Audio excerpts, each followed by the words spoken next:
Curiosity.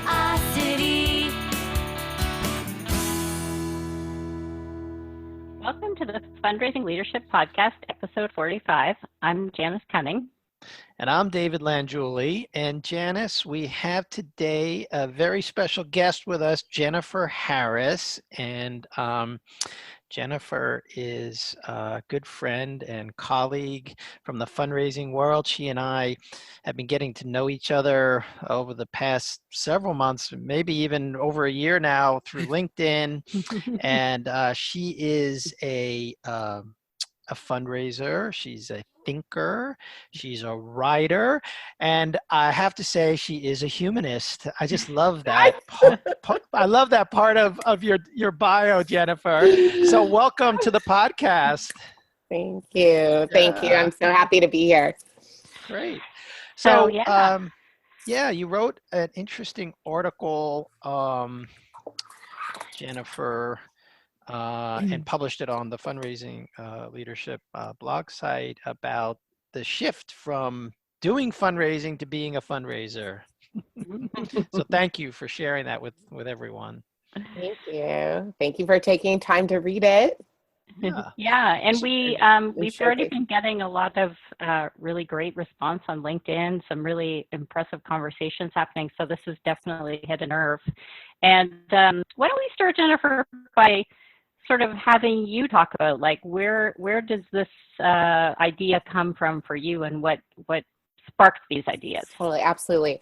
Well, twofold. So what triggered the piece really truly was waking up on a Monday to like 15 different emails that were tips and tactics about how to fundraise. And so I did, as I described in the piece, I did smile initially. I was like, yes, there's so much out there. And then very, very quickly, I kind of started reflecting on, wow, there's so much out there and so much that's not being discussed, particularly in light of that Chronicle piece, which is just one study of many studies that showcased, people are leaving this field in droves. And, go ahead, David. Yeah. No, it feels like, it feels like the industrialization of fundraising. That's what is coming up for me. It's like the fundraising industrial complex. 100%. And you'll do it this way and you'll do it that way, and it'll be like a robot.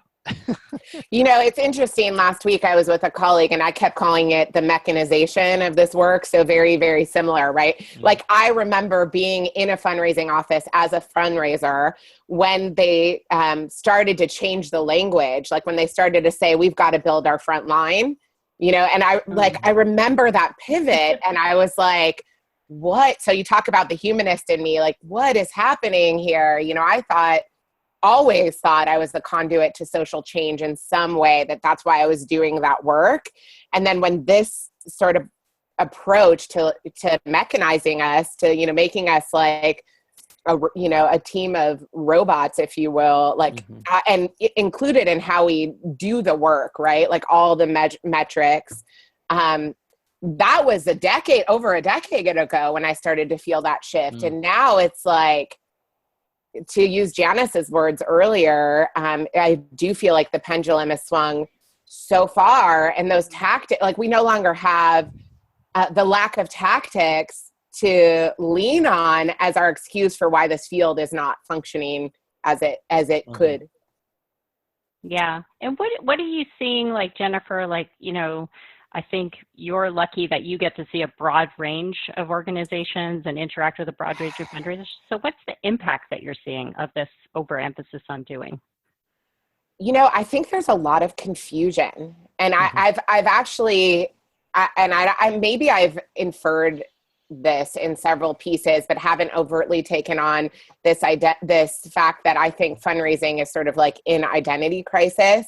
Like, who we are and what we do is not, well defined. In fact, I don't know, and I've said this before, I don't know if we can define it in a way that's universal for organizations. Like, when you bring a small social activist organization together with a big hospital or an academic medical center or a university, like is fundraising defined and operationalized the same way? So I think that there's a lot of confusion.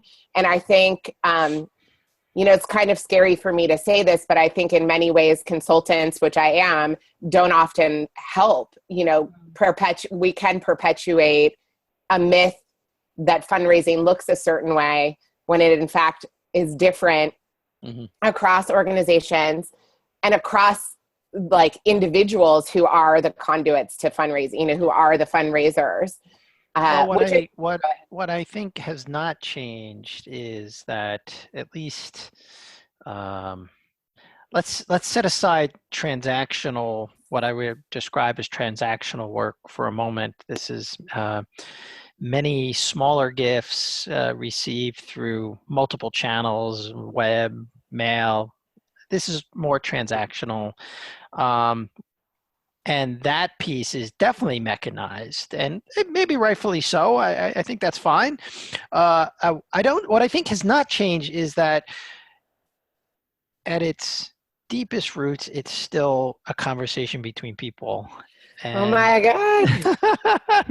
Yes. I was reading Henry Nouwen this morning, who wrote A Spirituality of Fundraising. And he defines fundraising as a call to conversation. And then there was another book that I was looking at, of course, kind of trying to get my head on straight to chat with you guys, that was talking about philanthropy as a response to the human condition. And then Lynn Twist, who we all know, talks about it being sacred and intimate. And Kathy LeMay, who posted on your wall, David, was also talking about how fundraisers are mission makers. And what I do hear is like, the heart of the work can be universalized, right? Like if it is centered on the human condition, like that transcends organizational type. How we do the work is not universal. And so there's this like lack of a conversation about the heart of the work. And for me, you can't have the doing without the being. Like you can't even, and there's probably other pieces to that on the continuum between being and doing, like how you root yourself in the work, how you stay healthy in the work, how you relate to the work, how you address your own money issues in relation to the work. Like there's a lot larger sort of context rather than just waking up day after day to like, here's 10 tips to close a gift or 5 ways you can enhance your Giving Tuesday, which for like young fundraisers doing this work, I mean, I remember doing that, and annual fund tips were helpful. I'm not knocking those tips. Right. Yeah. Well, and I love one thing you said in the post, which made me laugh, because I used to work in consulting, was there, and no matter what you do, like sometimes it won't go well, and sometimes you do absolutely nothing.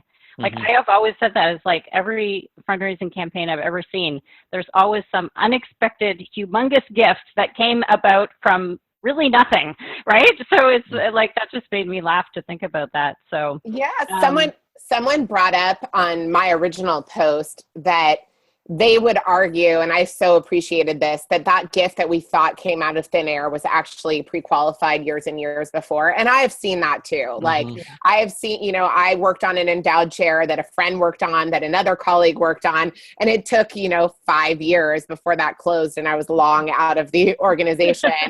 Someone new just walked in and closed an $3 million chair at emergency medicine that we had worked on. The same with this Center for Compassion that closed and took 10 years. And I've also seen literally a fundraiser be at a talk at the right place at the right time, and a major donor went up to him and said, "Hey, can you send me a proposal about this by Monday?" Yes, yes. Well, David, I mean, you and I feel that in our own, in our own engagement, right? Yeah. With our own business building, like it's you can do all the right things, and then sometimes the unexpected surprises. Yes. Well, and I like to say, and I've been working on my spirituality muscle for the last 10 years. And I think David and I have probably yapped about this quite a bit because there's a lot of overlap there. Like I think, and I come from a Jewish background, but I think faith is something that can go into this conversation. And I work with a lot of integrative health organizations where I say, we can't just meditate for abundance, right? Like I worked with a board, then I literally said, we can meditate and we can set a course in action. Well, yeah. So I like that. There is the, the being and the doing. We're not suggesting that fundraisers do nothing. It is a question. Yeah.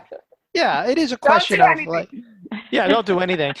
There is, though, the doing has to come from the being, like who you are. And Janice and I talk about this a lot. So the first step is like, you really have to, at the core, know who you are as a fundraiser, and then you can go out or know who you are and what you're up to in the world, period.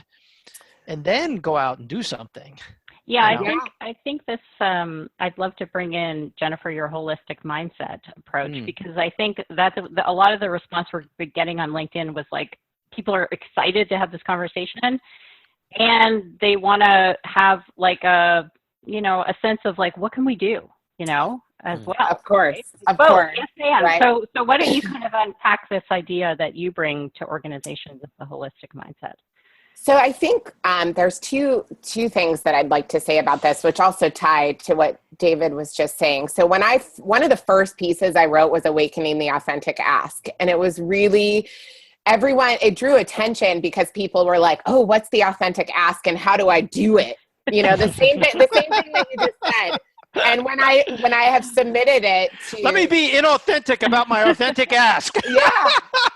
Like, teach me how to do it. And you wouldn't be surprised when I say that when people ask me to do this at conferences, they're like, what are the learning objectives? How do you teach them how to do it? Do authenticity. And we talked about this with regards to compassion, you and I, David, online.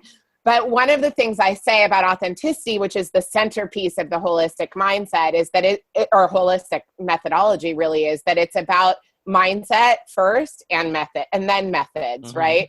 So I have had the privilege of working with some amazing healers, both personally and as a fundraiser. I raised money for integrative health. I've consulted for at least like 7 holistic health related organizations. So I learned by watching them about how holism and health creation go hand in hand. And so as I was looking at why fundraisers get burnt out, where trying to diagnose it like a healer, I started to break up the organization into pieces like medicine, Western allopathic medicine does first, right? Break us apart to put us back together. And I identified like the individual, the organization, the functional, then the donor, then the world. And at the center of that, or donor community and world, and I've created all these different diagrams as if I'm some holistic health practitioner. One of the things that's coming up for me as you're sharing is that I noticed in certain times of my life when I couldn't be myself, like if I had to fit into some mold. I was just with a group of leaders last night. We were having this conversation about like being institutionalized, right? So when you're working in an organization, there are certain norms and values. And sometimes I noticed I had to be inauthentic to fit in. And that was a choice to fit in. And that can be very unhealthy. It can be very energy draining. So yeah, I don't know for the audience, if you're feeling like that, like you're a misfit and it doesn't feel right to you, that can really be life sucking as opposed to life giving. Yeah, of course. And one of the things that I think I learned as a younger fundraiser, I was shocked that I was able to do this for myself, but that was the start of my journey. So in big matrixed organizations, you inherit your service line, right? Like I inherited anesthesiology, emergency medicine, like all the dark horses, genomic medicine, stem cell research, things that people didn't want to touch with like a 10-foot pole. And I remember, and I wrote about this, I wasn't planning on sharing this, but I went to see the head of anesthesiology who actually ran the pain management program. And I was just really honest. I was like, how am I going to sell anesthesiology? People don't even see their anesthesiologist. And he told me a story about how many people were in chronic pain and that anesthesiology and pain management is much bigger than just getting drugs put into your vein when you're in, surgery. Mm-hmm. And I left that day and it was like a switch flipped. And I was like, wow, this is about zooming out and like, connecting to myself in relation to the work. Like I have pain, physical pain from a lot of things and emotional pain, and then connecting to the pain of the world. And I went back and I was young. I mean, this was over a decade ago. And I talked to my team about how our strategy has to be about finding a way to relate to the work, because we're going to keep inheriting bits that feel so disconnected. Like, why do we have to raise money for engineering and medicine? It's like robots. Or capital, right? Capital initiatives get the most resistance, right? Everyone's like, no one's going to invest in capital. And I'm like, what if you tell the story from the inside out instead of the outside in? It's not about the bricks and mortar. It's about what hearts and minds are going to be touched inside that building, and how do you connect with that? That's where I think there's a little bit of a chasm in our field, is like we have, and this overdoing, we haven't created space. I just gave myself goosebumps, but like created space to actually feel the work. And that's where I see so much pain, and then betrayal and all the things I talk about in the Chronicle article. When a colleague calls me and tells me that she doesn't like her job until she can talk to me about it. Like, she feels so stressed there, but then when she gets to share what happened in a neuroscience clinic that was a direct result of her connecting with faculty and connecting with a donor, that's where there's like magic, and she can feel it in her body. So like, how do we, and I think maybe your retreats are going to be doing this, David, hopefully, like getting us into the feeling of the work, Yeah. I don't know. That's, we do, at Fundraising Leadership, we do spend quite a bit of time on the being of a leader, and not so much of our training or coaching about the doing of leadership, because that can manifest in lots of different ways. And same thing with fundraising work. It's connecting to who you are. And sometimes that just takes, like, if you had said this to me, or if these words would never have come out of my mouth 10 years ago, like, so it's really kind of a bit like, what do you mean? Like, who I am? I know who I am, well, actually, maybe you do, maybe you don't. I mean, sometimes I think this is part of like our adult growth trajectory, and also the burnout, when my rose-colored glasses had to shatter in order for me to like retint them with roses again, all the things. But I still think that there's a way to create healthy spaces and healthy organizations and meaningful work that fundraising is a part of. And it's unfortunate to me that a field that's defined as a love of humanity is in such turmoil. And I've been waiting for someone to say, it's not in turmoil, I don't write to be right. I write for someone to be like, I work in the healthiest environment, and I actually don't see anyone burning out or leaving or toxic leadership and all those things. So I'm hopeful those stories, which is why I'm collecting authentic asks. Like, I want people to like share stories that are powerful and potent that they can go back to and say, wow, this felt really good, instead of like, I didn't meet my $5 million goal, or maybe I can't keep my doors open. Maybe that's what we could start to steer folks. Well, what do you want to give folks something to try, in the vein of authentic connection to heart and to self, like, and reconnecting to the purpose of our work? What do you have in mind for the folks listening to the podcast? Well, thank you. My thing again, one of my, as you said, fundraiser, thinker, writer, like writing has always been a source of healing for me.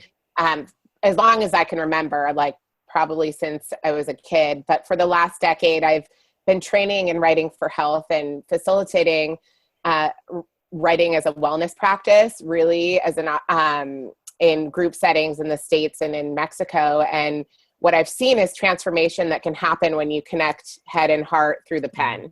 And, that was not I didn't coin that. I think, a lot of people have talked about how writing can connect head and heart and To spare you all the science behind writing for health, I would say that an opportunity to kind of rebalance the like pendulum, if you will, would be to consider taking some time, whether it's just a daily gratitude exercise related to your work, or to spend, 5 to 10 minutes writing why you're called to this work in the first place. To your earlier point, I hate to prescribe more doing, Right. meditate, do yoga, write in a journal, go for a walk. I'll share with you. I did a similar it's so interesting. Again, I was with this group last night, and we had this group do an exercise, a writing exercise, like you're suggesting for the audience, where we asked them to write down, just journal about things that bring them joy. That was the exercise. Oh, I saw that. Yeah. And it was so interesting because and then we gave them a little something to do, like go out on an artist date. It comes from Julia Cameron's work, right? And so, and you're gonna, so I've got Julia's book here.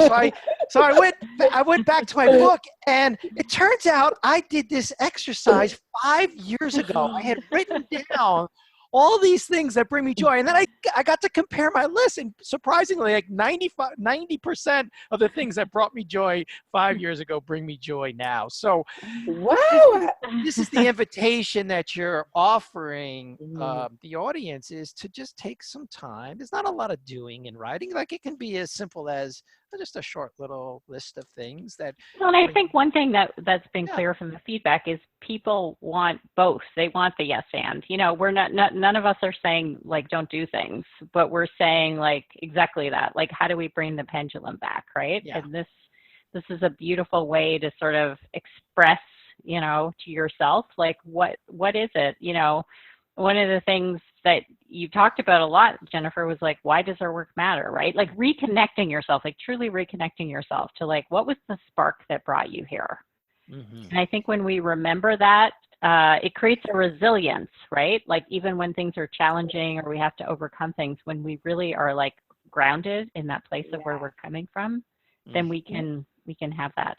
Yeah, I mean, yes. And I think the larger sort of invitation I have for people in our profession, and not just people on the sort of front lines, if you will, is to really evaluate the way we're talking about this work, right? Like there's language that, to David's earlier point, reminds us of the industrial complex, and this like systemization, this like dehumanization. And really, I believe that this work is the most human work you can do. That, I don't know how fundraising became something that felt icky over the last 2 decades, that there's this reputation of ickiness, when really we're just sort of bringing people together in service of humanity. And so if we can start talking about it that way, like changing the lexicon, maybe that will change the way it feels